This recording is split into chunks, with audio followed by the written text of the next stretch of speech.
Father forbade many things. When Vinnie was a girl, she enjoyed showing off her pretty white shoulders by wearing her summer frocks quite low. About here, it was the fashion, and she'd languish about the house, looking dreamy-eyed, primping in front of the mirror, running to the window every time a boy walked by the door. Hello, Benjamin! Father could only take so much of this. Lavinia, don't be so affected. Put on a shawl.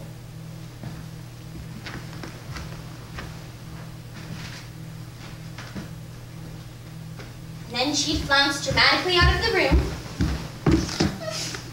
stomp up the steps to her room, and slam the door, bang. She pouted the rest of the day. Trouble was, she was even prettier when she pouted. Father was so proper, very demanding, inflexible. That's why any show of leniency on his part would disarm us completely. I remember when he discovered I was writing till 2 or 3 in the morning.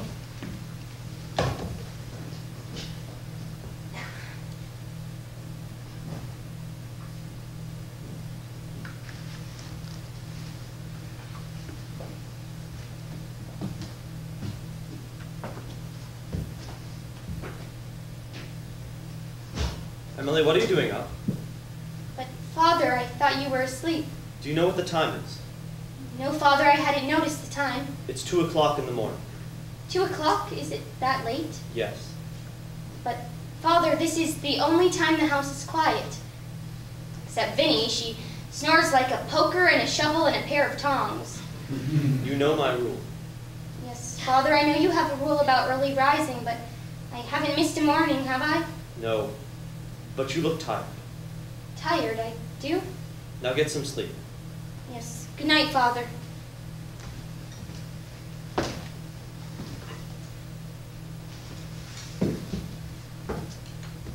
What were you writing? Oh, just a poem, Father. Read it to me. Now? Yes. Out loud. Yes.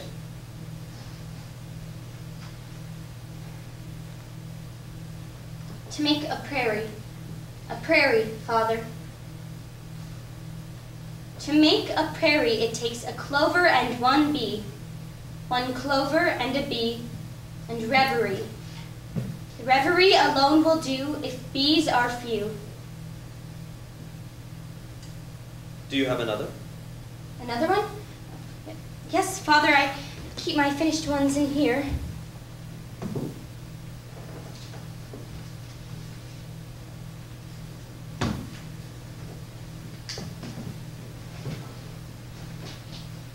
I'll tell you how the sun rose, a ribbon at a time.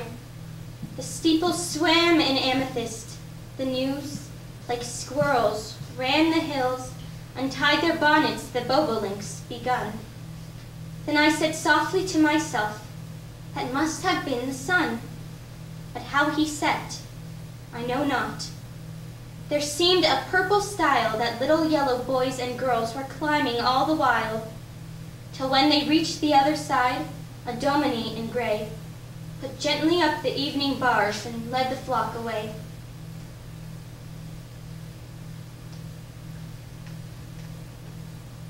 Well, I suppose I can cancel my rule this once. Cancel the rule? For me. Then I can sleep late in the morning. Thank you, Father.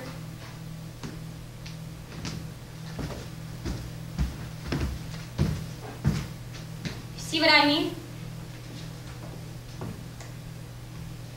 He sometimes yielded when I least expected it. I'm sure he didn't know how obsessed I was with the desire for publication. In fact, I don't remember Father ever reading my poems. He didn't seem to have an aesthetic sense.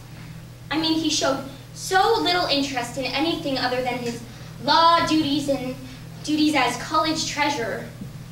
Then, one autumn evening,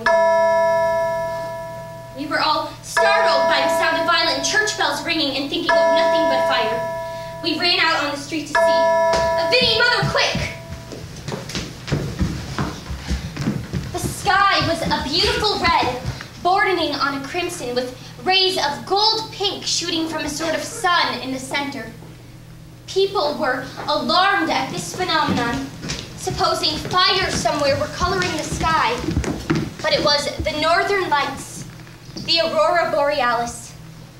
The exhibition lasted nearly 15 minutes, and the streets of Amherst were full of people, wondering and admiring.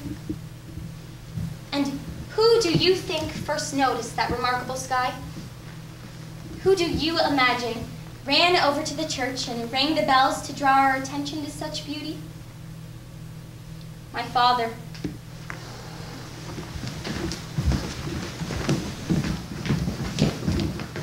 The first time we parted, 1847, I was 16. I graduated Amherst Academy and entered Mount Holyoke Female Seminary, run by a dragon.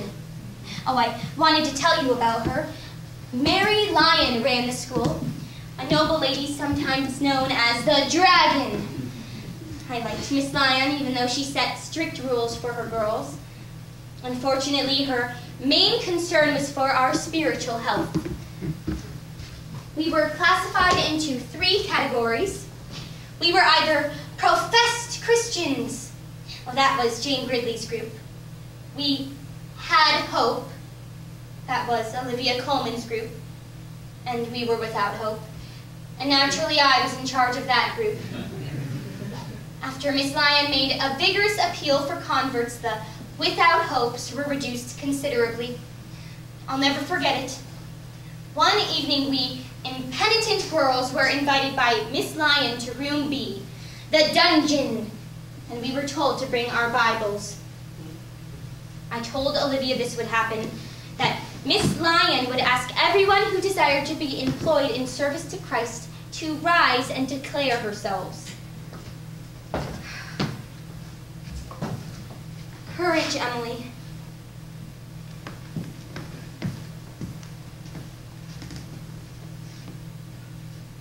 Good evening, Emily. Good evening, Miss Lyon.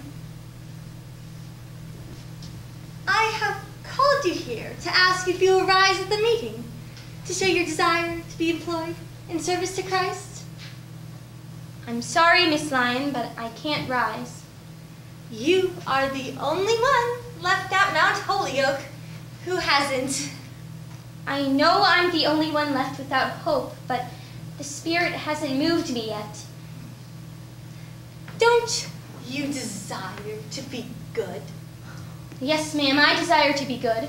Oh, what will your parents think? Don't you want to please them? Yes, I do want to please my parents, but I'm not yet persuaded to be a Christian. Well, I offer your soul mercy. Oh, I appreciate your offer of mercy, ma'am.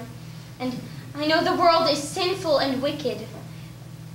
But the path of duty doesn't look, well, it doesn't look very attractive to me.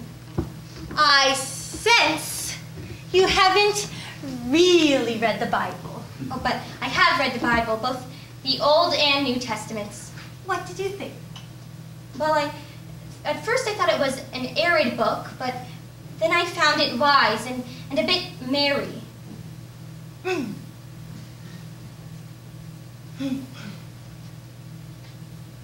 Mary. Mary, yes, ma'am, Merry. She did look like a dragon. I suppose it was the nose.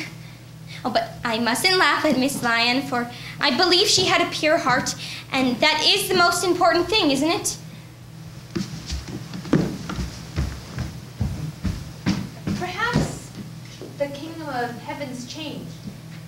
I hope the children there will be new-fashioned when I come, and laugh at me and stare. I hope the Father in the skies will lift his little girl, old-fashioned, naughty, everything, over the stile of pearl.